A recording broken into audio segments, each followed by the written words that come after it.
Step 3. We made a decision to turn our will and our lives over to the care of God as we understood Him.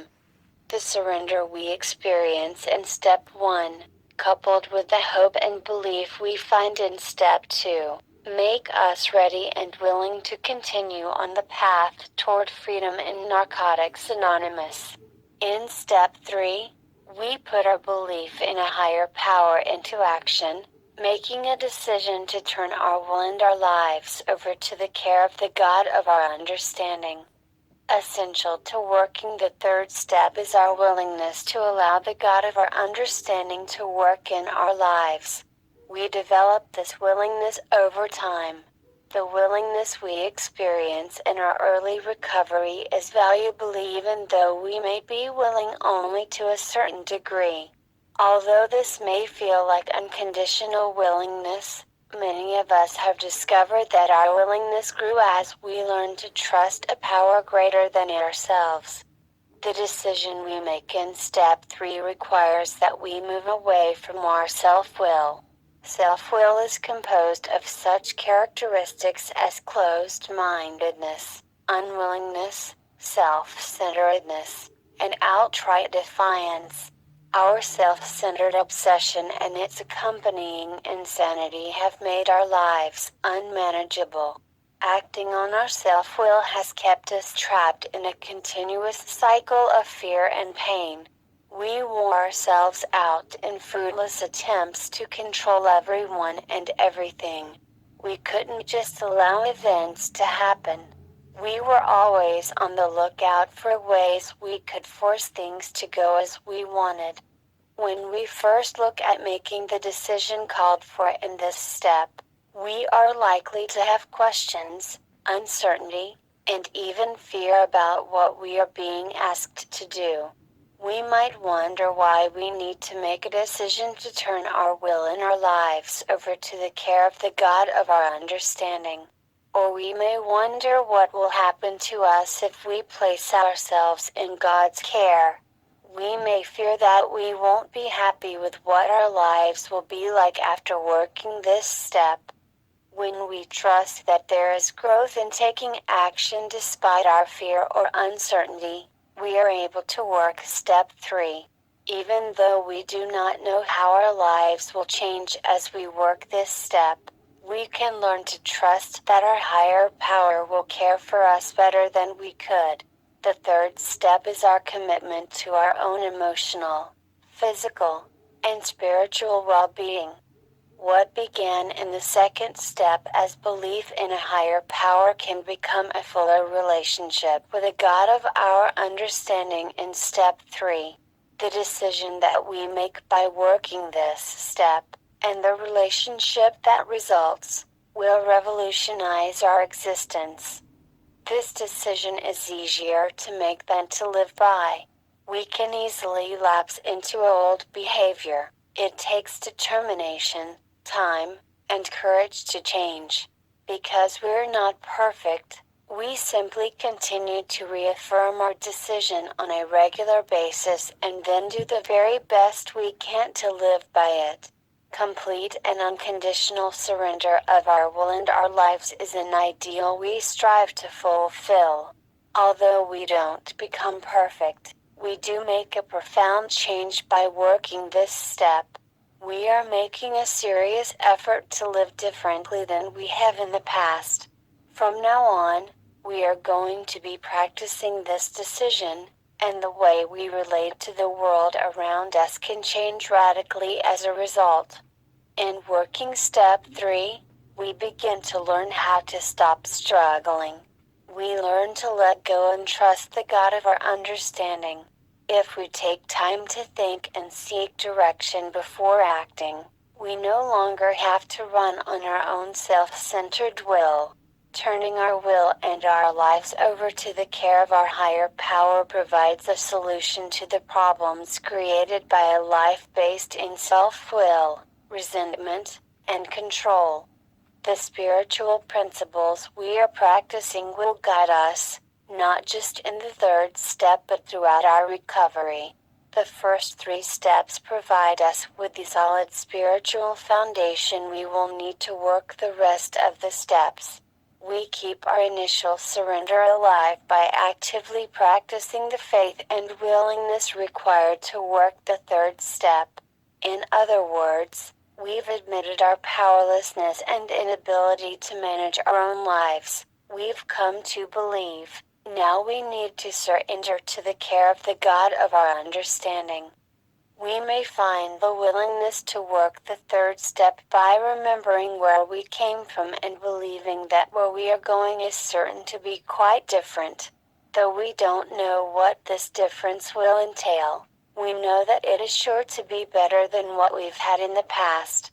We rely on our faith and believe that this decision is one of the best decisions we've ever made. Turning our will and our lives over to the care of the God of our understanding is a tremendous decision. We may very well wonder exactly how we are supposed to put this decision into practice.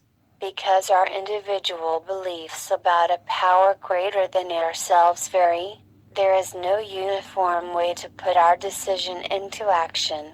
However, we have found some ways we all can use to find a personal understanding of the 3rd step. One is to continue our efforts to develop a personal relationship with the God of our understanding. Another is to give up our efforts at controlling everything around us. We relax our grip on the burdens we've been carrying and turn them over to the care of a higher power. Yet another way we can practice our 3rd step decision is to continue with our recovery by working the remainder of the steps. Our sponsor will guide us in applying the spiritual principles of recovery, showing us how to shift our focus away from our own self-interest and toward a more spiritually centered life. As we get ready to make this decision, we talk with our sponsor, go to STEP meetings, and take the opportunity to share about it with other non-members. We gather as much knowledge, insight, and experience as we can from these sources, and then we make our own decision. No one can do it for us. We must consciously decide to do this for ourselves. Of course, this is not a decision we make solely with our intellect. In truth, this is a choice we make with our hearts, a decision based much more in feeling and desire than in deliberate reasoning. Though the path from mind to heart seems a difficult one, formally working this step with our sponsor seems to help us make this decision a part of who we are. The search for a God of our own understanding is one of the most important efforts we will undertake in our recovery. We have complete personal choice and freedom in how we understand our higher power. We can each find a higher power that does for us what we cannot do for ourselves. Because we are powerless over our addiction, we need a power greater than ourselves to help us. Just as our freedom to have a God of our own understanding is unlimited, so is our freedom to communicate with our higher power in whatever ways work for us. Anytime we communicate with our higher power, whether it's simply with our thoughts or aloud at the close of a meeting, we are praying. Most of us ask our higher power for direction on a daily basis. Our relationship with our higher power grows stronger as we practice faith. In our experience, talking to a power greater than ourselves works. When we are having trouble in a particular area of our lives or when we feel unable to stay clean, our higher power can help. We only need to ask. With our prayers, we ask a power greater than ourselves to care for us. Each time we take this action, we strengthen our faith in our decision to rely on our higher power. Step 3 doesn't free us from having to take action, but it does liberate us from excessive worry about the results. If we want something, a job, an education, recovery, We have to make the effort to get it. Our higher power will take care of our spiritual needs, but we need to participate in our own lives. We can't simply sit back and expect God to do everything. We are responsible for our recovery. Our lives are meant to be lived. No matter how sincere our efforts at turning it over, we will make mistakes, wander off course, and experience moments of doubt. However, with each setback we are given a new opportunity to renew our commitment to live by spiritual principles.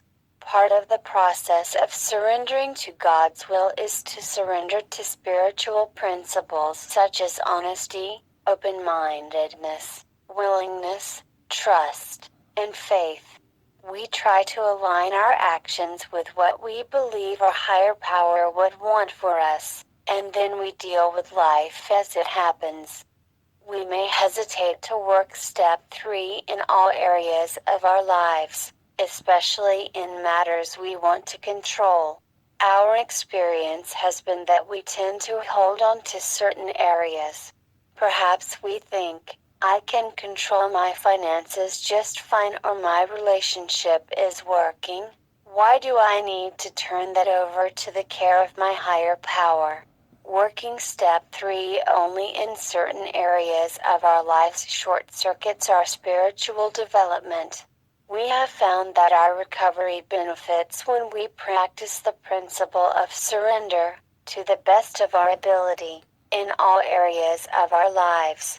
We strive to work this step thoroughly. We begin to see positive results from the decision we have made. We begin to notice changes.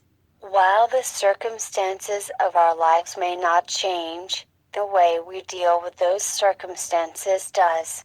Because we have made the decision to allow spiritual principles to work in our lives, we may notice a sense of relief. We are being relieved of a burden we've carried far too long, the need to control everything and everyone. We begin to react differently to the situations and people around us. As we gain acceptance, we cease to struggle against life on life's terms. Striving to maintain and build on our surrender, we are better able to live and enjoy life in the moment. For some of us, deciding to turn our will and lives over to the care of the God of our understanding is a process, not an event. However, in making that decision, we do make a commitment to practice this step in our lives. When we are tempted to manipulate a situation, we recall this decision and let go. When we catch ourselves attempting to exert control over someone or something, we stop and instead ask a loving God to help us work this step.